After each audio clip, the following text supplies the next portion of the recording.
On this episode of Upcoming Attractions, we've got trailers for The Bubble and Bullet Train, plus our film discussions for The Batman, Uncharted and Licorice Pizza.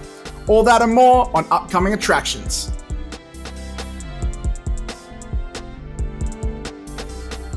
G'day gang, we're back with another action-packed episode of Upcoming Attractions. As always, I'm your host, Matt Vella, and with me, as always, to talk about the latest film trailers and films that are released that we love to just talk and appreciate and talk shit about. As always, with my co-host, Jesse. Jesse, how you doing, mate?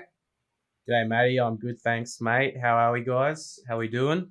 Stoked, pumped, and ready to rock and roll. And as always, also, Adrienne. How you doing, Adi? I'm fantastic, and I'm so ready to get into everything today. Like, it's going to be a big one.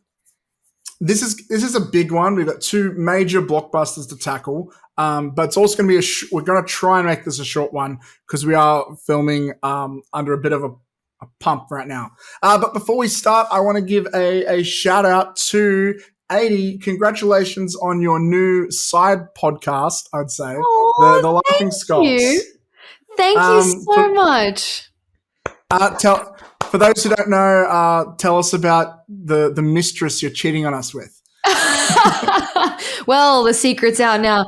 No, That's actually, so myself and our friend Esther, we actually created this podcast about maybe just over a year and a couple months ago, and it just took a long time for it to get off the bat. But we're sort of like your unfiltered, no drama best friends who just want to talk shit with you, or talk shit into your ears, on your drive home or in the morning. And we just explore pretty much everything, life, dating, food, pop culture, you name it. So that's what we do. And actually, we would love to do a collab one day with Upcoming Attractions. I think that'd be really fun.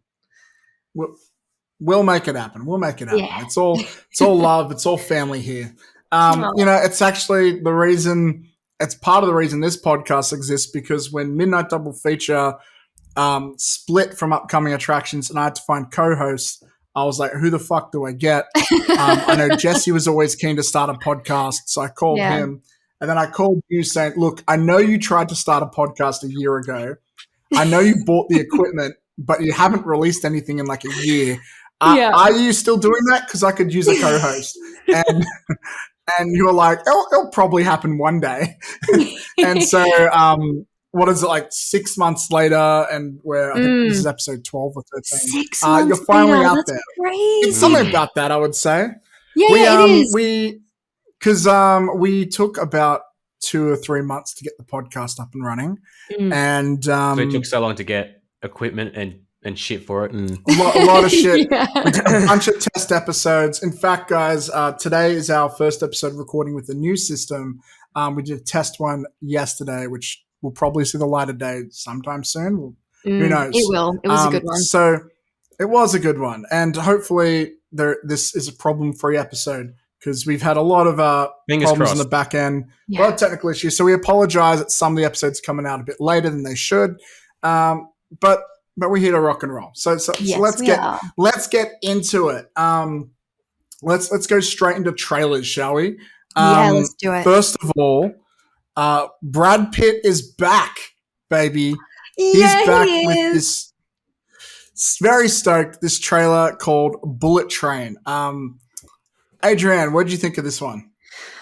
I love Brad. I don't care what anyone says. I think he's insanely underrated, and he's way more than just a pretty face. I will watch anything he does, and it's sort of like, it looks like a comedic John Wick style, like, oh my God, I'm just so excited. I'm really keen. It made me laugh, and it had me really intrigued with some of the sequences we got to see. Plus, the cast is epic.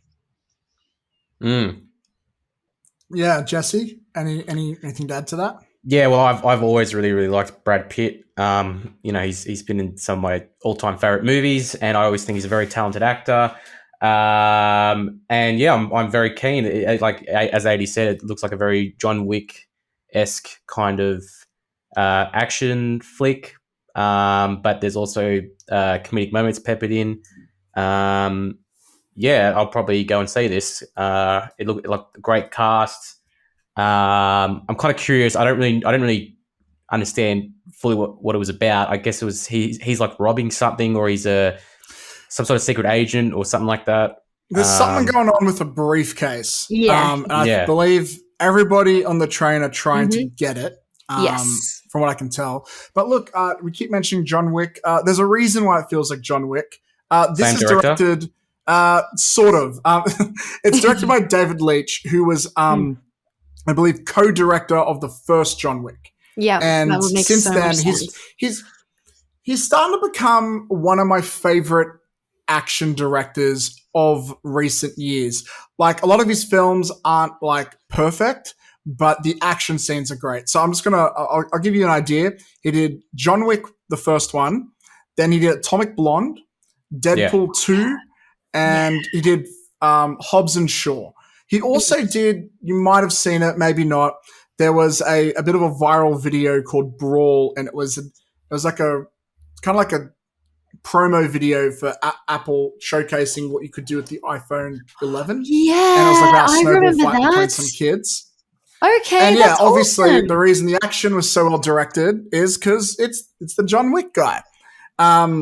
So yeah, cool. and like, look, the choreo, the camera movement, the way it moves with the action, like that scene where they're at the table and chair, so well done. Clearly, this guy knows how to do action. Looks like Zazie Beetz will also be appearing in this, who he's worked with before. The guy in the beginning, Brian Tree Henry, I believe his name's pronounced. He's also great. I don't know if he's going to be in it much, but he did some voice work in Spider-Verse. He was in Widows. He was also he's known as Paperboy in Atlanta, which is an amazing show. Season 3 is coming out soon, and I think he was in Godzilla vs Kong too. So he's not top build or anything, but I just love him. Oh, I have to quickly jump in as well. Like, one of my favorite elements of the Bullet Train trailer too was the cinematography. And I just took a look, and it's Jonathan Selo, who's also collaborated with David Leitch a few times on the first John Wick and Deadpool 2. And that also makes so much sense as to why the whole thing feels like it's, I don't know, like one of his babies. Like, I'm really, really excited. It was just stunning to me. It looked very stylish. Super stylish, yeah. Yeah, which I'm quite surprised seeing Brad Pitt in something like this, because I feel like he hasn't done this kind of thing in quite a while. He picks usually more serious projects, I think, and he's doing a lot more fun popcorn type flicks and action projects now. Like we had The Lost City last week, and got this one, which is good. It's good to see him back in these kind of roles. So yeah. Actually, that's probably my biggest takeaway. I can't believe Brad Pitt's doing a movie like this. I'm excited for it. I figured it would be something he's not very interested in. I guess doing that fight scene in Once Upon a Time in Hollywood maybe got him a little excited, going all Bruce Lee. Was that him against Bruce Lee? That was him, right? Yeah, it was. It was. So and he a was lot of people a bit excited. A lot of people complained about that. They did, and I, maybe rightly so, but it was still a good scene. I love these movies. I love these action movies set in Japan, like the neon lights. It's so beautiful. I don't know if you guys have seen, there's a movie on Netflix called Kate. Yes, I was just about to say, this gives me huge Kate vibes. I watched it about 2 weeks ago. I really loved that movie. I thought it was incredibly, I don't know, underrated and not spoken about enough, but I definitely got Kate vibes from this trailer. Yeah, me too, actually. Just Japan just has that look, and it's really cool. So yeah, really excited for this movie. It comes out kind of soon. I think it's July. Yeah, July. Yeah. So this might be, I feel like at least once a year, we get like, if we don't get a John Wick, we get a John Wick-like. Like last year we got Nobody, and a couple years ago we got Atomic Blonde. I love this new genre of action film that John Wick has sort of birthed, because it's really taken action to a new level. And then when you see like a boring shootout in a film, like it makes badly directed action movies look bad, because now you've got something to like compare it to, you know? Absolutely. So yeah, that's. I was feeling like as well that I don't think it's going to be as full on action packed as something like John Wick and Nobody as well. I think it's going to be more of a thriller aspect to it, a smart thriller aspect to it. So which I'm down for. So it's not a carbon copy of those movies either. So yeah. Look, I think the setting is really cool. If they're going to mostly have this set on the train, what's really hard to write, I think. So you guys know my first short film that I put in a festival circuit was an action film. Yes. And ever since then, I've been like, how do I make a better action Shout out to film? Bleeding Backs. Shout out to Bleeding Backs. Check out YouTube at youtube.com/Velomatfilms, Bleeding Backs. Since then, I've been like, how do I make a better action film with no budget? So if I can't afford proper explosions and stuff. And something I've been learning is writing action is actually really hard because the best action scenes are... So a bad action scene is when it's story, stop for a fight scene, story, where the plot does not accelerate through the action scene. And that's very easy to write like that. But to do it like have the plot moving as well, like maybe it's a chase scene or maybe it's like someone's trying to get something, the other person has to stop them. That's very hard to create those pressure cook situations. And when you look at some of the better action movies, like something like Speed, right? Speed is an amazing concept for an action movie. You're on a bus. If it stops, everybody dies. So you're constantly moving. You look at a movie like Crank, starring Jason Statham, where he's got to keep... the second one's electricity. The first one is he's got to... What is it? The second one, hang on, it's escaping me. He's got to keep his adrenaline up. That's right. That's right. The first Crank, he's got to keep his adrenaline up. If his heart rate lowers too low, he will die. So he has to constantly be either having sex or punching people or doing drugs. Or generally it's killing people. Is that serious? I haven't seen them. It's an amazing. It's one of the best iconic film. I haven't seen it in years, but it was amazing. Generally, and he talks like this because he's Jason Statham. He's Jason Statham. There's two of them, and they both have random cameos by Chester of Linkin Park.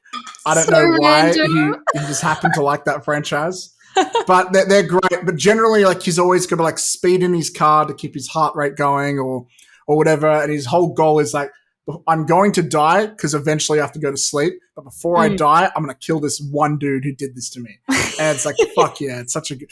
But Bullet Train, think about it. It's a train it's the fastest train in the world. It's an enclosed space. It's a great setting for fight scenes, action scenes, adrenaline. But I think the only problem is like there's an end to a train. So how do you also it's got progression. If you guys seen what's that Chris Evans movie? They made a show about it. Snowpiercer. Yeah, Snowpiercer. It's the narrative. Hey, I was going to say that it looks like that as well.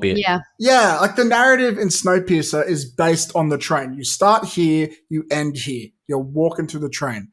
I don't know if this is going to be the same thing, but there's a lot of opportunity for that. I feel like it's a really great setting for an action film. So shout out to the Bullet Train. Now you've got me thinking, who's the writer of this? I want to pull it up real quick, guys. Who is the writer of this? Is it someone I trust? Hopefully. Oh, it's based on a novel, but the screenplay is... this guy's did a lot of produce. The only screenplay credit this person has is they did Fear Street Part 2, 1978. All right, cool. Well, that was a great movie, so I'm keen. I'm so this keen. Guy also, he also produced Lights Out. That was a good movie. So okay, I loved Lights Out. All right, shall we move on? Yes, that's good. Lights Out is amazing film. That guy actually he has a YouTube channel and like it's really good. He like talks about how like screenings work, like audience tests work and stuff, and really that's cool so cool. Moving on though to our next one for today, we're going to talk about The Bubble, directed by Judd Apatow. This movie seems kind of crazy. AD, what are your thoughts on The Bubble? Yeah, crazy. I was not expecting pretty much anything in that trailer. I hadn't even read about it, so when I watched it, it was a blind watch, and I am just incredibly happy at the fact that it's an Apatow family affair. His daughter is in it, and his wife Leslie Mann, who's one of my favorite comedians in all of Hollywood. I've loved watching her career just get better and better with every decade. It's amazing. And the premise is just wild. The fact that it's oh my God, like I don't know. I don't even know like what word to describe, but it looks crazy. Describe the premise for people who haven't seen the trailer for us. Okay, so I don't want to mess this up. Basically, it's set on a film set of a huge action franchise that's filming on its whatever film, like in the series, and a virus breaks out, and it's like it's set in England, and they all are sort of going crazy because they can't leave the film set. So that's basically what it's about.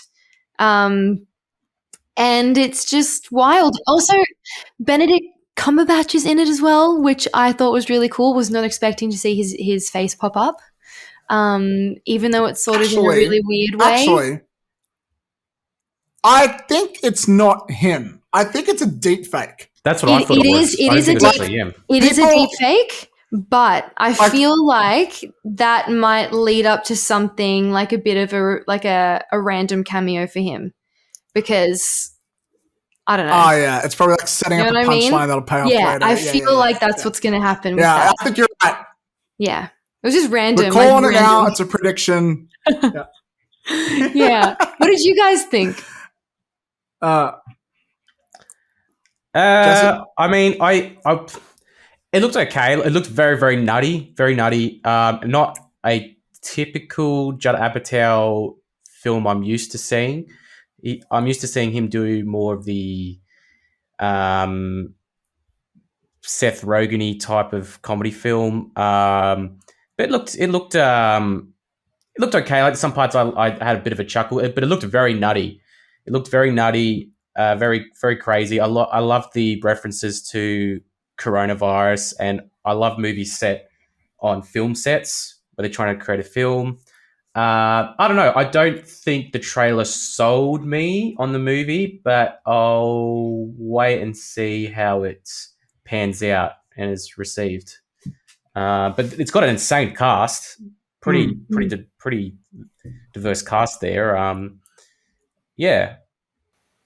Yeah, sort of touch what you sort of mentioned. This looks like the type of film Judd Apatow would produce, not direct. Like, he tends to direct more grounded character stories that aren't as whack in your face. But he's produced like 100 movies like this. Like, he has. They'll often star, your Will Ferrell's or Seth Rogen's or whoever's. So to see him direct again something this wacky is kind of cool. Like, for him, he could do this in his sleep. He does this all the time. But yeah, with such an awesome cast, like Pedro Pascal, Karen Gillian in the lead roles, and Keegan-Michael Key, he's going to crush it. Yeah, this looks really funny, but I will say there are no particular jokes that really got me laughing. But this movie's going to be rated R. So yes, apparently so. And it's going straight to Netflix. So they're probably hiding a lot of jokes, but who knows? Yeah. Like, the problem I'm having with Netflix movies now is that more than, I would say, 70% of Netflix movies feel like they weren't good enough for cinema, so they sold it to Netflix. Yeah. And as long as there's a big name attached, Netflix will buy it. Hell, sometimes if there's not a big name attached, Netflix will fucking buy it anyways, because they just want to have all the movies, Texas Chainsaw. Yeah, Texas Chainsaw. It's a perfect example, So, but every now and then you get some good ones. Like I look at something like Extraction is, again, another John Wick type film. That's one of the better action films I've seen in the last few years. You know, that wasn't a huge blockbuster. And that was a Netflix film. Like, it feels like they're either going for Oscars or going for the junk bin, you know, the junk pile. This is very rarely the in-betweens. But there was a comedy movie that came to Netflix last year called Coffee and Kareem, which I thought was pretty funny. It got terrible reviews, but I liked it. Sorry, Adi, you want to say something? I'm going to keep the faith in the fact that due to the rating that, they're concealing a lot of the jokes. Because there's nothing worse than when the 3 good lines in the movie were in the trailer. So I think it was definitely crazy enough to pull me in to want to see it, even though, like nothing had me like particularly on the floor. I was just sort of like left with my jaw open, like, what did I just see? So hopefully it's going to be mind-blowingly hilarious when we do see it. Well, it's better than those comedy movies where all the best jokes are literally in the trailer, and then you watch and you're like, you're just disappointed. What? I put all the best bits in the trailer? What? Where's the rest of the movie? Well, I'd say the only thing worse than that is when they have different jokes in the trailer. Like, sometimes they'll have like alternate takes. Yeah. Like, I remember seeing The Other Guys, and there was like a joke that was in the trailer, but in the movie they changed the line. Yeah. And I remember thinking it was funnier in the trailer than it was in the movie. But that's one of the few Will Ferrell movies I actually really like. I love Other Guys. That's a good one. He's very hit and miss for me, but that's one of the few movies. That opening scene when they just straight up kill themselves jumping off the building, I think I cried at last. Yeah. That was amazing. So good. Anyways, I think it's time for some film reviews, some film discussions. Yes. So let's get into it. Spoiler alert. The following film discussions will contain spoilers. The Batman, Licorice Pizza, and Uncharted. If you don't want to be spoiled, be sure to check the time codes in the description below. This is your spoiler warning. You've been warned. Ladies and gentlemen, The Batman is upon us. Oh boy. This has been a long time coming. After all the stuff that went down Batfleck and Ben Affleck, it felt like we were never going to get a Batman movie. And then we got something really, really special. Let's get into it. Jesse, I saw this with you in the cinema. We saw it together. What are your overall thoughts on The Batman? I thought it was brilliant. I really, really enjoyed it. I thought all the actors brought their A game. Robert Pattinson, I felt worked really well as Batman. And I like the fact, I know you had a problem with this, Matt, but I like the fact that it was more of a detective noir story compared to a superhero story. Because I love that, actually. I've said before, Batman is one of the few superhero movies that I can watch and enjoy. I can't really enjoy other superhero movies, except for maybe Deadpool. I can enjoy Deadpool because it's more of a comedy. So I like the fact that it was more detective, more noir, which is my sort of thing, and I was really digging it. Gave me, like, the Riddler gave you Zodiac vibes with the the letters and the encryptions and the mask. And I enjoy all the performances. The only thing I'd say as a criticism for me is it was too long. And I know people have said, no, it flies past. It's not long at all. It was too long. They could have cut. There's scenes with the Riddler I thought they could have cut out. And then there were one or two scenes with Batman and Catwoman I thought they could cut out as well. So it's just a bit too long for me. I thought they could have just sliced it down a bit. And then one of the other weird things was you almost only see Batman. You very rarely see Bruce Wayne. Robert Pattinson as Bruce Wayne. He's almost always Batman, which I don't have a problem with. It's fine, but it's kind of interesting because usually you get when you saw the Dark Knight movies, I felt like it was more 60% Batman, 40% Bruce Wayne, whereas in here it's 90% Batman. But yeah, just something interesting to note, I felt. But I loved it. I loved the cinematography, the tone. It was very gritty and dark. It's the darkest and grittiest Batman I think we've gotten. I still wouldn't put it as high as the Dark Knight. I still think that's the best Batman movie ever made. But it's really high up there. It's a really, really solid film, I felt. So yeah, I if you want to check on TikTok, I posted my personal rankings of the Batman films. I put The Batman as my number 2. I rewatched Dark Knight the other day, and I do think there's a lot of aspects that I prefer. If you are comparing them, like you just can't beat Heath Ledger's performance at the end of the day, and that type of film I think is also a bit more accessible, which is my biggest criticism of this film. Well, it's actually not really a criticism; it's just a note. It's I think for people who like a dark and gritty story, this is really good, or a detective story. But I think for mainstream audiences who are used to watching like a Marvel film where it's light, it's funny, it's got fast pacing, it's a 4-quadrant film that's built for that's trying to appeal to so many people. This movie digs its heels in and goes, no, this is what the fuck I am. This is what this story is, and take it or leave it. And for people who want something that's like that, they're going to love it.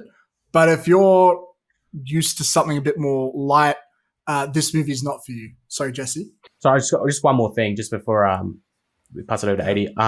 The only other criticism I have as well is I wish it was MA, which is R in America. I wish there was. I felt like it kind of cut away a bit from the violence. I wish it just, put the boot down and just went for that blood and a bit of violence, or it felt drawn back a bit. And I get it because it's more accessible to a wider audience. I understand that, but I wish I reckon it would have been to the movie's benefit if they just went with that bit of extra violence, grittiness, instead of just cutting away. But overall, this is just real nitpicky complaints. Yeah, I think I don't see Warner Brothers ever willing to do that for Batman, just because at the end of the day they want to sell toys. But to your point, they're halfway there. Like this film gets like some of those Riddler scenes, like with the phone. They're so torturous and psychologically fucked up. I would argue like some of those scenes are way worse than showing a little bit of blood or a dismemberment. Like I saw a lot of like Mortal Kombat video games as a kid. I turned out fine, but you show me something where someone is it's debatable. But when you show like some of the psychological helplessness like some of these victims have, I'd say that is way more like mentally scarring than a little bit of blood or some boobs here and there or something. AD, I will come to you soon, but I'm holding you off because I have a feeling on some of your comments, but I could be wrong. So I'm just gonna quickly dive into some of my thoughts, just touch on what Jesse said. I love the cinematography in this. I love how stylized it is. I will say I did not love the car chase. I think it was interesting to see how they did the lock. Yeah, okay. I don't love the way how it was really dark. At times I had trouble sort of telling what was going on. Right? Yeah. I love that. I thought it was fantastic. Well, I think it's great that I did it practically, but Nolan also did a car chase practically in Dark Knight, and with that, I was more aware of spatial awareness. Oh yeah. I think it's cool that he locked a camera under the car, but like I feel like 50% of it was that. And it sort of bogged it down for me. I feel like it was during the daytime and it was better lit and they had a few more shots. I would have enjoyed it a bit more. It was still great. I'm like nitpicking here, right? Because I love this movie. This is my second favorite Batman movie ever.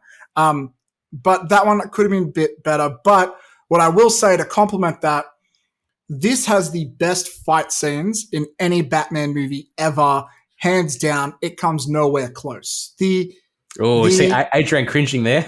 Well, hear me out, right? In most Batman movies, he has such a stiff suit. He can't flex. He can't even turn his head. And I would say it's one of my big criticisms of most Batman films is the action scenes are usually not that great. Now, some of them in this movie I feel like are a bit too short, and I would have liked them to be a bit longer. But when I could see his fluid motion, he's doing kicks and he's fighting, I buy it. I'm a little bit more entertained. I want to touch on one more compliment before I throw to you, Adrienne. Another thing I love about this movie is, so generally speaking, I don't like Bruce Wayne. Bruce Wayne is, I get the point of him. He tries so hard to put on, like, his mask is Bruce Wayne, not Batman. He tries so hard to be this perfect, normal person. He's like an investment banker type guy where he's like super perfect and put together that, it's secretly his eyes are dead and he could be a serial killer, which is probably why Christian Bale did such a great job. But I just don't find Bruce Wayne very relatable. He's a billionaire and he's also the world's best detective and martial artist, and he's bad at nothing. I just find a very unrelatable character. So I love Batman, but I hate Bruce Wayne. But in the Batman, they're like sort of fuck all that. First of all, the Batman gets a riddle wrong, and I was like, oh, that's nice for a change. But the main thing is he's a broken man. He's depressed, he's emo, and yeah, it makes a bit of a depressing film, but it makes it more believable because when they set up some scenes where it's like he acts like he doesn't care if he dies. And so he goes in, and the stakes are a little bit higher for me now because he's going in like he's this unhinged billionaire who can do whatever the fuck he wants. And when he goes to fight, I have a feeling, yeah, he could lose this fight. He could fuck up because he's just unhinged. He's not stable mentally. And when you see like Alfred sort of like worrying about him, every Batman movie has a scene where Alfred worries about Bruce. But this is the first time for me where I really buy it because I'm worried about Bruce too. He's clearly unstable. He's not okay up there, And that makes him, I think, my favorite Batman because one, it's a bit more interesting. And two, it weirdly raises the stakes a bit. Now, I don't know if that'll be the same case moving forward because by the end, he's got a bit more hope in him and stuff. But I really like that aspect of this film. Adrienne, what are your thoughts on the Batman? Okay, I just want to start with, there was plenty I liked about it. There was. But I'm going to go through that first and then go through what was lacking for me because this was my most anticipated movie of 2022. So I was extremely, I was literally screaming in the car on the way there. I could not wait to go and see this. I went to 3 different cinemas until I got a seat with my sister. So really, really excited. Packed house. And so what I loved, I don't know, for some reason when I say my opinion on this, people assume somehow that I haven't been researching the crap out of it.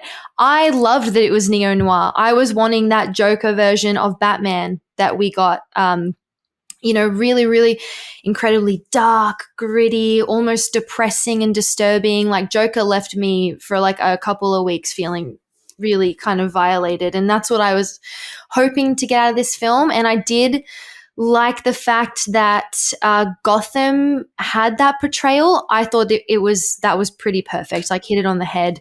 I did love the cinematography. That was probably my favorite aspect technically of the film. My favorite shot was at the end of the chase scene with the upside down shot of Batman coming towards Penguin. I did really enjoy that. That was awesome. Yeah. That was really shot. cool. Yeah. That was straight up my favorite. I did, though. There was one shot that I thought was super cheeseball, which was where we had the GoPro style on Batman's head when he had just jumped off. I don't know. That just really was weird for me. It looked a bit cheap compared to the rest of the film, but I really liked. There was a couple of those in there. Yeah. You're right. Just random. I didn't like them either. Super sorry to interrupt random. you.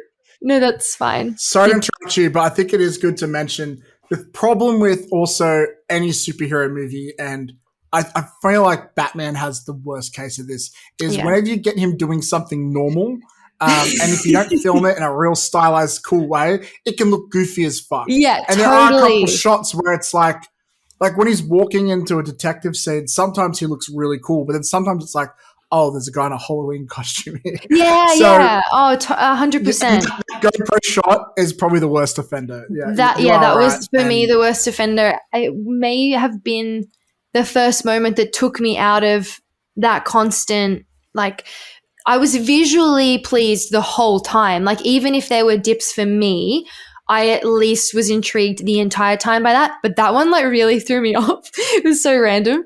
But after the cinematography, my next favorite thing was definitely the casting. For me, Colin Farrell stole the show. I actually completely forgot that it was even him. I completely spaced on it the whole film. He was amazing and one of my favorite villains I've seen in a long time. One that we haven't seen in a really long time either. Loved him. And Zoe Kravitz, I really loved her as Catwoman. I think she's so badass and just she fits the bill perfectly. I suppose they're like my favorite things about the film. So I was really, really keen because Matt Reeves directed two films I love, 10 Cloverfield Lane and Let Me In. And I was really excited for things to get dark and suspenseful and intense. And it just didn't get there for me. Like, I thought that the script was lacking for a lot of the time. Like, I felt like maybe Robert Pattinson didn't have that much to work with and neither did Paul Dano, because I love both of them a lot and I really, really respect them as actors. I think with Rob, he's sort of, I don't know like how it came about, but for me, he played one tone for the entire film.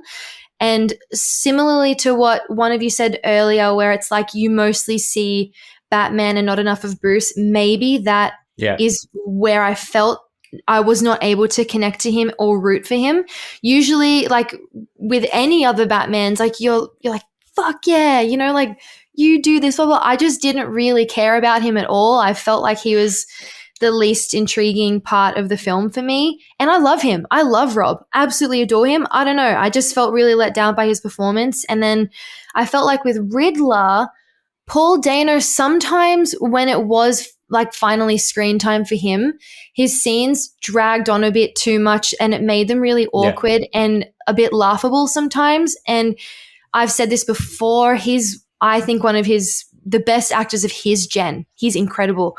But there were some points where I wanted to be as disturbed as I was with Joaquin Phoenix as Joker, and it just felt a bit farcical to me.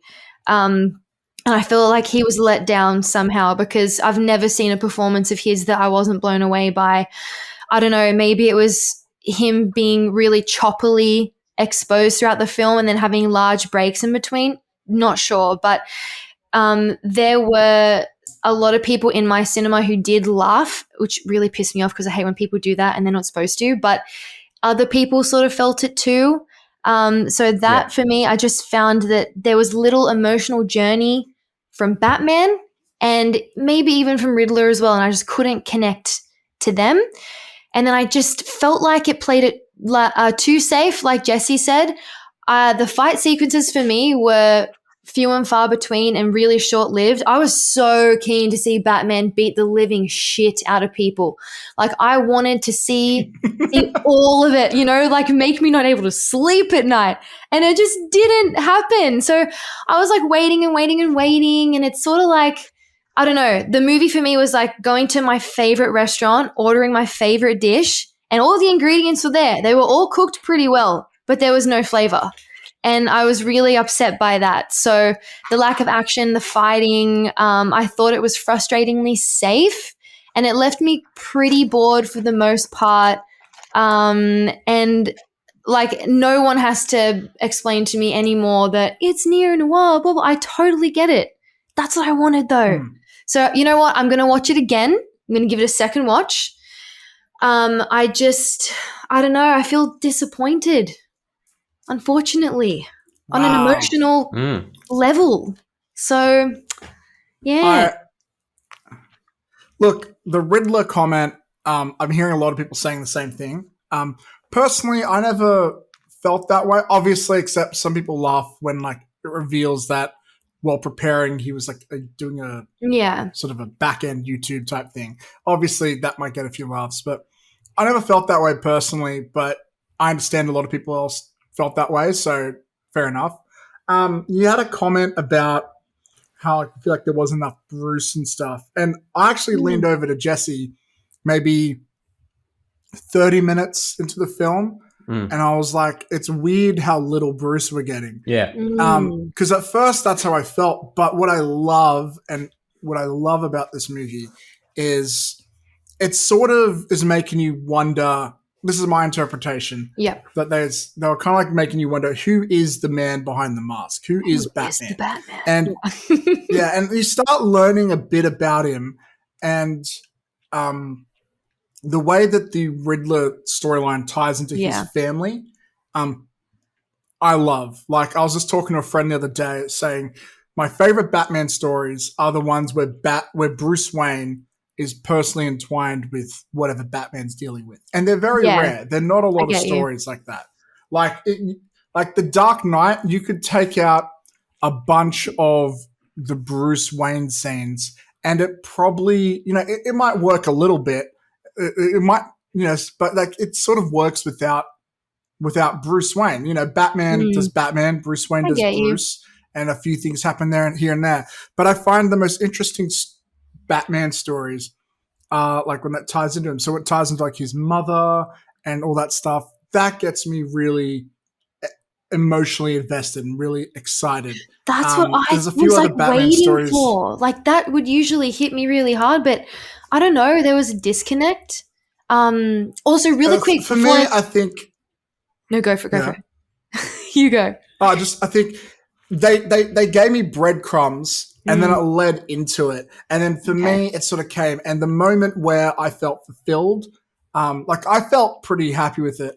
I was really interested in this new Bruce, but the thing that made me go was the moment where, the whole movie, he never calls himself Batman. They just go, who are you? He goes, Vengeance. Yeah. And then at the end, when there's like a Riddler guy and goes, who are you? And the villain is like Vengeance, and he sort of realizes, what I'm doing, I'm not that different. Like for me, that single moment just completed the arc for me, and that moment was like really, I thought it was really good writing, and that was enough for me to satisfy that itch for me. I have a question for you guys. So I was left fucking blindsided by the kiss. I'm so sorry, but where the fuck did this sexual tension come from? I did not pick that up whatsoever. Like, she didn't know his name. They barely had any conversations about him at all. I get Catwoman can be sensual just for the fun of it, right? Like, that's what she can be like. But what, like, they kissed twice, implying that there's actually a romantic connection. I was way fucking lost on that. Was anyone else like felt that way? So you go. I don't know. I kind of bought it. I thought they had good chemistry together. I didn't. Okay. I didn't think like they. I don't know. Because I remember you telling us probably about a week ago, 80, that you didn't buy it or something like that. I didn't know where it came from. I thought the chemistry was good. Like, it was all in the body language. I know I got it. Like, it didn't seem weird to me personally. Okay. She did kiss him with like they weren't talking, they weren't flirting. It was like, hey, what are you doing today? Oh, nothing much. The weather's pretty good. Yeah, kiss. It was there was no lead up, I feel, build up to it. So I sort of see where you're coming from. Then at the end, she asks him to run away with her, which is that's not a little thing to do. Like, that's pretty significant. And I just was like, I am so lost. Where the hell did this storyline come from? I don't know. If someone said that to me on Tinder or something, I would be like, whoa, you're coming a bit strong. Whoa, yeah. But I guess they did just save Gotham together or whatever. I went in kind of expecting that to happen because that's what always happens with Batman and Catwoman. But I will admit, the chemistry wasn't super strong. I don't know. I felt like the writing between them just didn't build enough of a foundation for. Even my sister was next to me, and she was like, "Yeah, it felt a bit forced." Yeah, yeah. I think it was a little bit forced. Yeah. Okay. Sorry, you going to say something, Jesse? No. I bought it, so I don't know. I guess just different interpretations of their. Yeah. Oh, can I just say as well? I'd have to totally agree with 80 about. I've got to mention Colin Farrell as the Penguin. I almost stole the entire movie. He was so good, you couldn't even tell it was him. You really couldn't even tell it was him. He just disappeared into that role. And I love this scene. I just wanted to give a special mention as well. Probably one of my favorite fight scenes of the whole movie is the very first major fight scene at the train station. Yep, that was, I reckon, the best. Where you hear the footsteps and the camera's just shot this like dark alleyway, but you don't see anything, but you just hear these footsteps, and then he just like emerges. That was probably possibly my favorite scene in the whole movie. I thought it was so well done. Agreed. Yeah. There are some moments of this film it legitimately feels like it's taken out of a horror movie. Like some of the Riddler stuff, but also just, especially in the first act, the Batman stuff, they really dive into the fear aspect that he puts on criminals. And I think it was the best. I've looked throughout the whole film. Did they really put it in well? Maybe not, kind of mostly in the first act, but it's the best way I've seen it done with live action. I really love that aspect to it. It's also my favorite live action Batman suit, I got to say. I think it looks great. I did really like the suit. I really liked it. It's really about Colin's performance as the Penguin.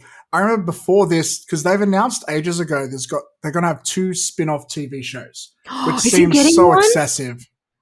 And yeah, they said he was going to be, I think, a major part of one. And I was like, this is a bit much, isn't it? But after seeing it, I was like, I would watch that every week. I would. I'd watch it. I don't know, man. They've made weirder spin-offs about even more irrelevant stuff, honestly. I mean, I saw today that they announced a Negan and Maggie from the Walking Dead spin-off show from the Walking Dead. What? I was like, what the fuck? Oh like, my Walking God. Dead, just Stop. give it up. Seriously. Yeah. Like...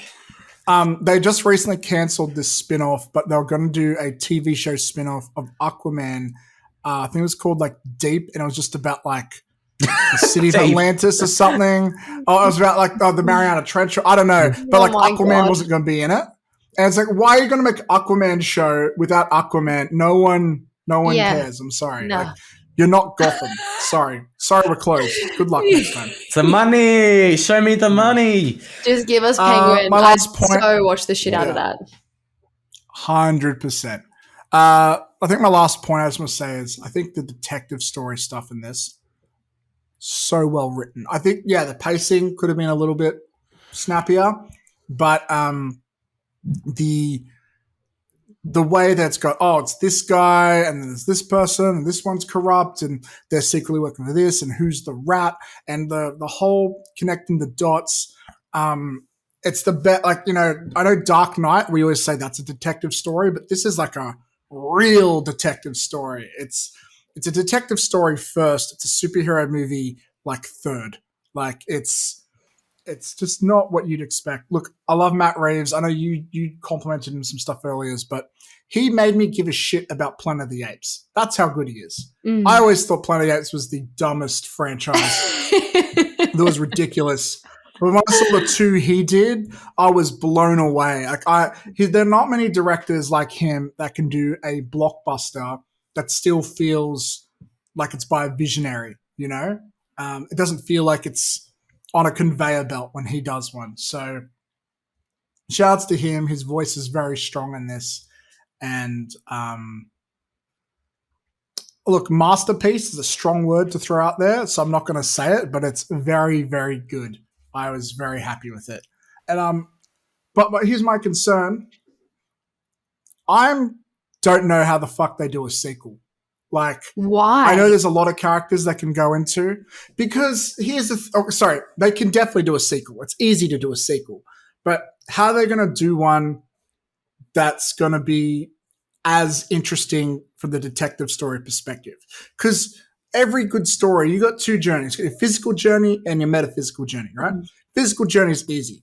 maybe the villain is Calendar Man. He's killing people based on the dates, or it's Hush. That would be go cool. into the reporter storyline. Or maybe you got, I don't know, fucking Mr. Freeze, and he's freezing people and they're finding frozen bodies showing up. That's easy to write.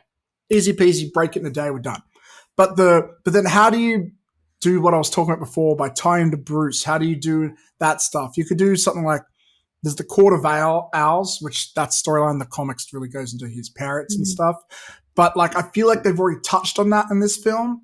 And I feel like they've already sort of touched on the history of that. So whatever they do moving forward, I just want them to keep up with this broken Batman.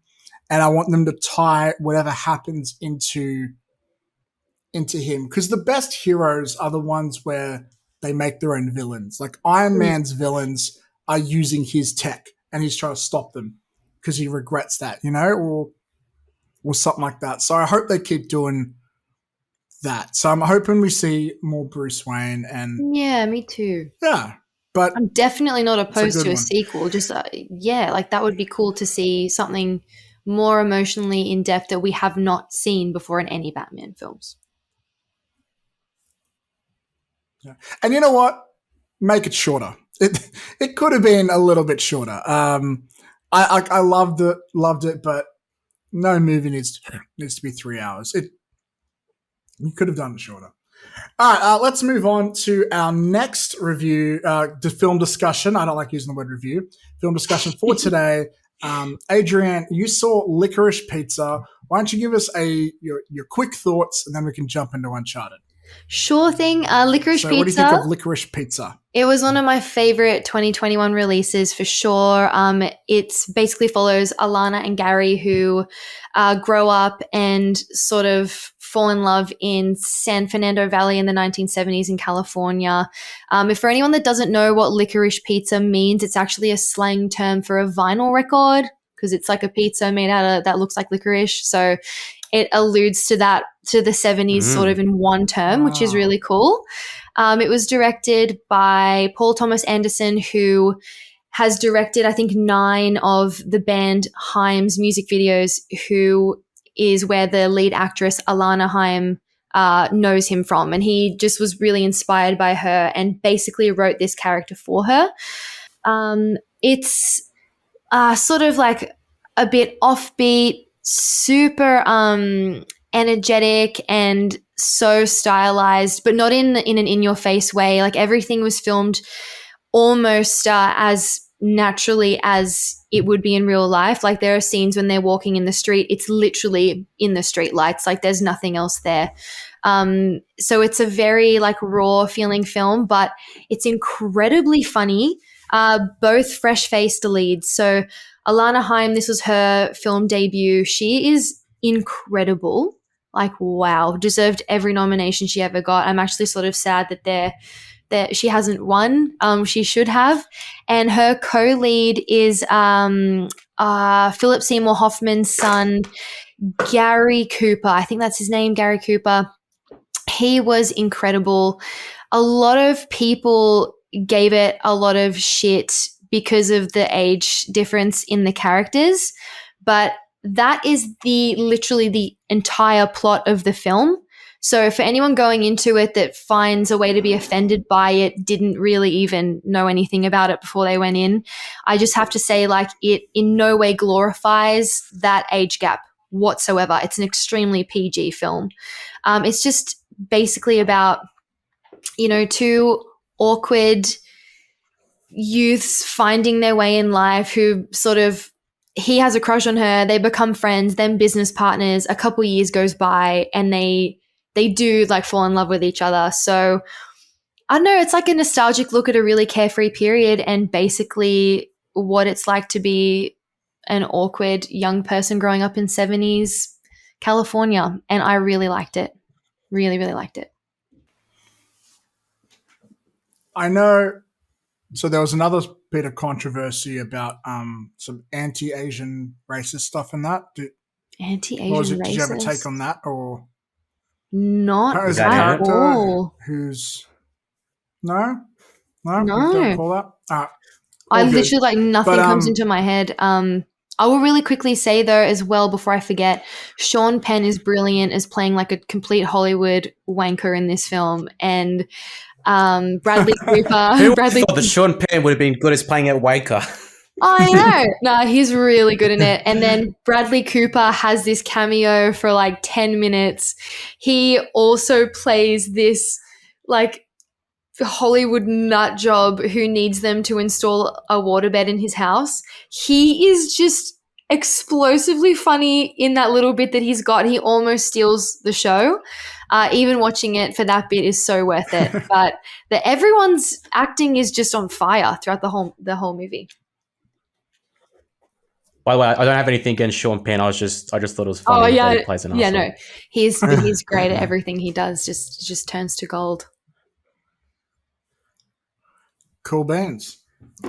We have one last discussion for today, which all three we saw it together, didn't we? We did. Yeah, we did. Big little group. I almost didn't go because I wasn't feeling that well that day, but I got in there just in time, and we saw Uncharted. Starring Tom Holland and Mark Wahlberg. So, yeah, let's jump straight into it. Adrienne, I know you really enjoyed this film. Tell us about Uncharted. I just thought it was a fun action flick. I've got no history with the video games. Before we saw it, I did do a couple of YouTube deep dives because I wanted to understand why the fans were so unhappy with a lot of the casting. And after watching it, comparing it to what they looked like in the games, I totally get it. But I mean, I don't have anything to hold on to. So for what it was, I enjoyed their chemistry, and I actually liked the fight sequences and even the animation way more than I anticipated. I liked that it felt like you were actually watching a video game for a lot of it. And I just thought it was a lot of fun. I mean, like, I'm not going to give it a 10 out of 10. And it's clearly about to become a 3-picture, franchise. But yeah, I enjoyed it. No. Jesse, I believe you're on the opposite end of the spectrum for this, aren't you? Yeah. This is easily the worst movie I've seen all year. Easily. Shit characters, shit script. Tom Holland, horribly miscast. I said in the TikTok he was horribly miscast. And what do you know? He was horribly miscast. I'm shocked. The only positives I could say about this film is it's always nice to see Mark Wahlberg in a movie. That's literally the only positive I could say about this film. I just didn't. And like as I've mentioned before, I'm not like a huge fan of the video games. I've played them, I've enjoyed them.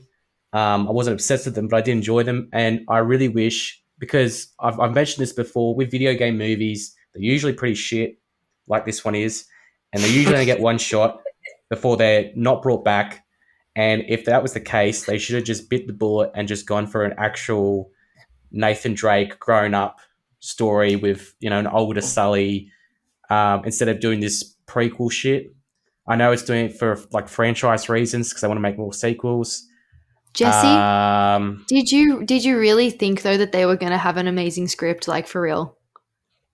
Did you actually have confidence that it was going to be? I didn't. Well, I wasn't expecting it to be the next, classic, Indiana Jones action flick. Yeah. But I thought they could have done so much better. They could have done so much more with this.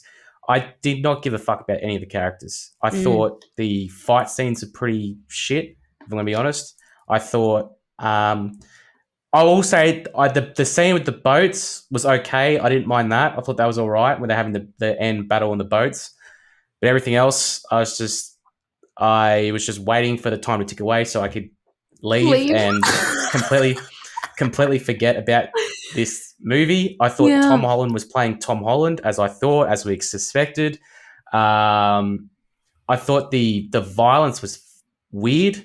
There's that scene where that one assassin girl kills Antonio Banderas, which I don't even know why the fuck Antonio Banderas even bothered with this movie. Yeah, it was a bit really random. He must have been like I really need money. Like he must have really wanted a good payday. But there's a scene where she kills him and she's literally like cutting his throat, but as she's cutting his throat with a knife, there's nothing there. And I was like, I think I turned to you. I think I turned to you, Matt. I'm like, It's just me, or did I just see that? Did I just see that? Like, she literally went across like that with his throat, like throat with the knife, and there's nothing there. There was nothing there. And then the next scene, he's on the ground. It's like a red line across his neck. Oh my and I'm God. like, that is so bad. The makeup artist was like saving. She didn't have much blood on the set that day, so she was trying to save whatever she had, using it very sparingly. I'd put this on Venom 2 level of garbage. Whoa. Okay, that's how bad I thought it was. Pretty bad. Yeah, it's just trash. I'd rather just forget about the whole thing. And yeah, there you go.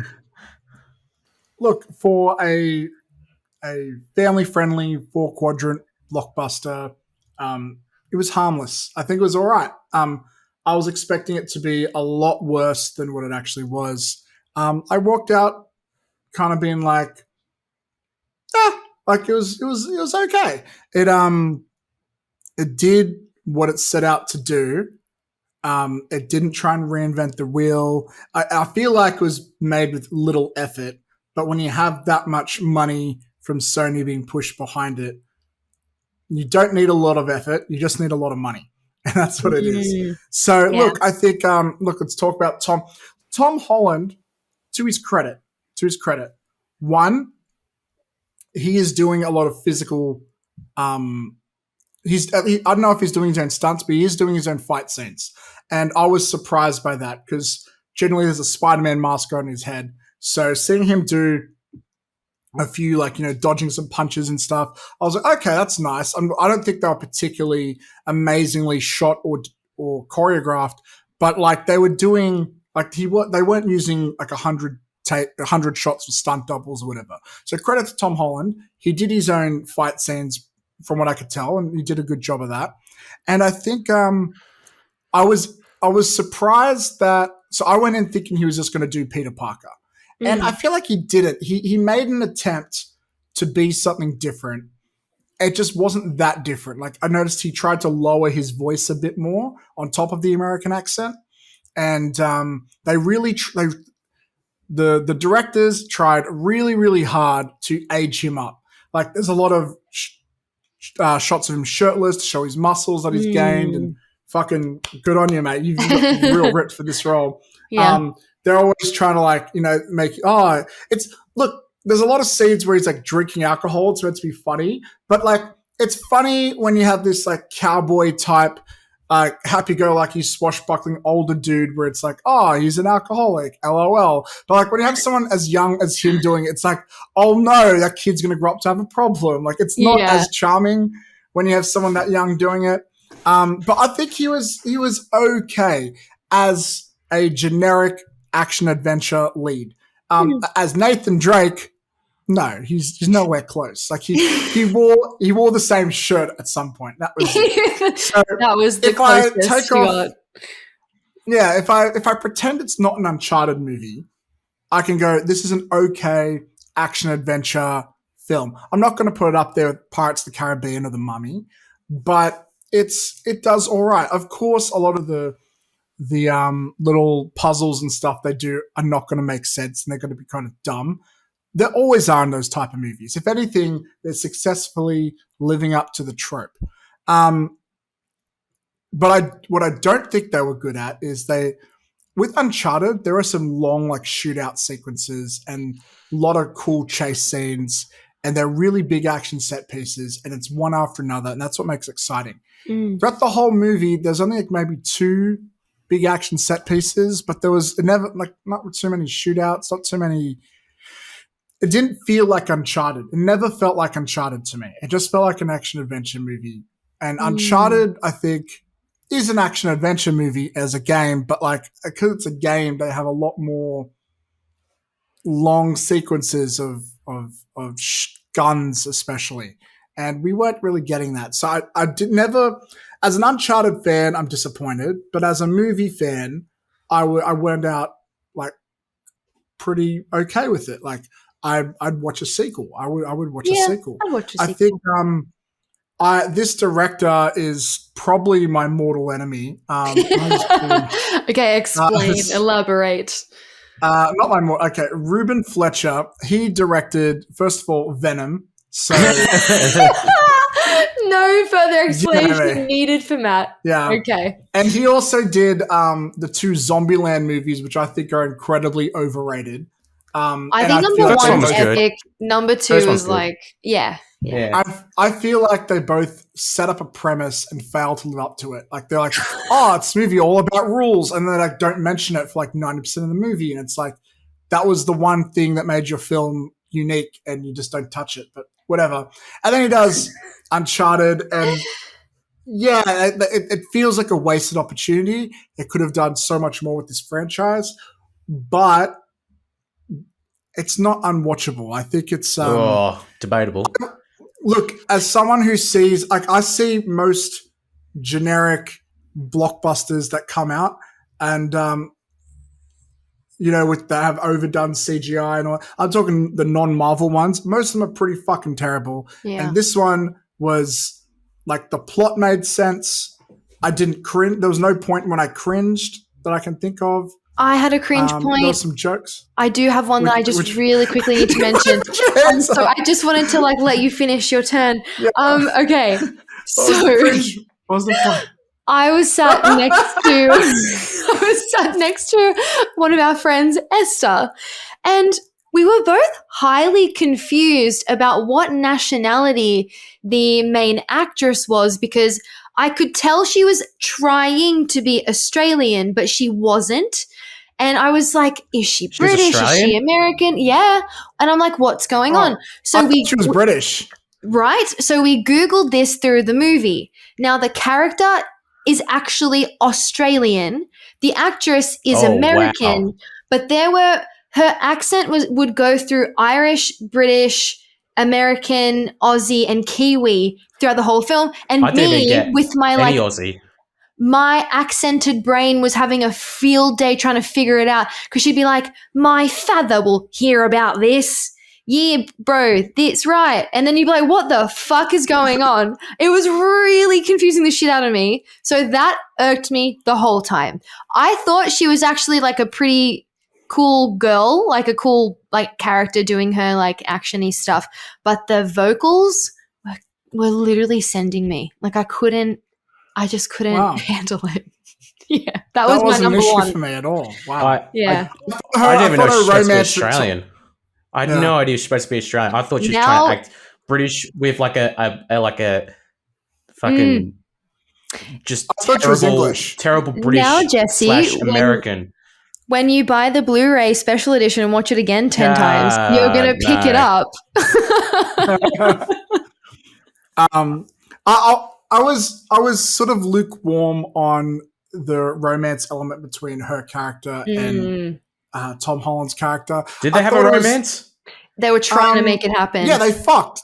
They had a sex scene. No, they didn't. Well, not a sex woke scene, up in bed. But it's implied. They went to bed. They had an implied sex. They had a deleted sex scene. They went to bed, and then he woke up, and she had stolen something. So, I feel like I liked how they were doing it, but again, Tom Holland just is so young looking. I can't buy it. The sexual tension needed to be way higher, because it was sort of coming across that that's where they were going, but it wasn't a home run with that, I think. I agree. Yeah, it didn't ruin the movie for me or anything. But yeah, it did stick out a little bit. I was also a bit annoyed by, now I got in the movie a little bit late, and I know it opens on the plane sequence, right? Mm-hmm. Is that right? Yeah. So I missed that coming in, but when they got up to the plane sequence part, I was pissed off because they kept cutting away from it to show the shootout on the plane. Yeah. Don't show me that part. That part's not in the game. The other part is. Yeah. Did they show more of the plane sequence at the start? They showed more of Tom. They showed Tom Holland's perspective in the plane sequence at the start. Okay. I actually liked that. Was that the best part of the movie? I feel like I don't know. There's not really any good part of the movie. I enjoyed it. I thought it was a good way to open the movie. Also, I just highlight the fact that I was right and easily guessed the post-credit sequence. You did. Many months ago. You did. I was waiting the whole movie. I was like, Matt's going to be right, and he was. Yeah. One more thing I did like, actually. I liked the ongoing theme of trust and lies, and how, Sully had to, give up the gold so he could save Nate and blah, blah, blah, all that sort of shit. I know it's a little generic. It's been done before, but it's stuff like that separates the complete trash from the okay to me. It's the fact that, okay, you didn't just go, then the boat exploded, the end. You actually made an attempt at some sort of character development. Yes. And I know that sounds like asking for the bare minimum, but when it comes to some of these, like, fucking turn them out like butter, on the conveyor belt type movies, sometimes you have to, you don't get the bare minimum sometimes. It could be just another Transformers 46, So Transformers 46. That's the stuff. Yeah, so that's probably why I'm not here like you, Jesse, just going, this is us, fucking kill me. And that's what sort of kept me going, I think. But overall, any other thoughts or comments before we wrap this up? If that's how you felt, that's fair enough. But to me, this was bottom of the barrel garbage. But anyway, if that's the way you interpret it, that's fine. It actually made me want to... wondering, you did say this is the worst... No, go for it. The worst what? Oh, well, you said this is the worst movie you've seen all year. It's got me wondering, what is the worst movie I've seen of 2022 so far? And I don't know. I might have to go back to you next week on that one. But yeah. So, Adi, you had a comment? My final thought was that I actually wished I had played the games. Like, it made me want to play them, because for the parts that were good, and I love the whole... there's pirate ships involved, okay? Like, of course, that's attractive to me. But yeah, it made me wish I was more of a gamer, because I feel like if I enjoyed the film, then I'd really enjoy the games. Yeah, like there were some like Easter eggs here and there where you get those little Marvel moments where you go, ooh, I know that thing. I get that reference. That looks like the thing I like. Yeah. And that's always a nice thing in these franchise type films. Anyways, that's it for us today here at Upcoming Attractions. If you want to hear more, be sure to check us out on Spotify or iTunes. A 5-star review on iTunes goes a long way and really helps promote the show and get us out there. So if you're feeling generous and you're enjoying the show, please consider a 5-star iTunes review. We love you so much. If you want to watch the show, be sure to check us out on YouTube and follow us on social media for highlights and more. Facebook Reels is a new thing, so we're going to be trying that out. Facebook stepping up its game now, finally. Yes. Finally. Well, we'll see how that goes. Hopefully it helps bring the show to a new audience. But for now, the main place for all those fun clips is TikTok. Instagram. It is a lot of fun on TikTok. Like, I love the comment wars that erupt. They're my favorite part. Or when people just agree, that's also really sweet. Yeah. Any form of, look, we're very lonely, so any form of interaction makes us happy. All right, guys, that's it for us this week. As always, we love you and we can't wait to see you next time. I'm Matt. That's Jesse and Adi. Until next time, laters. Laters, guys. Bye, guys.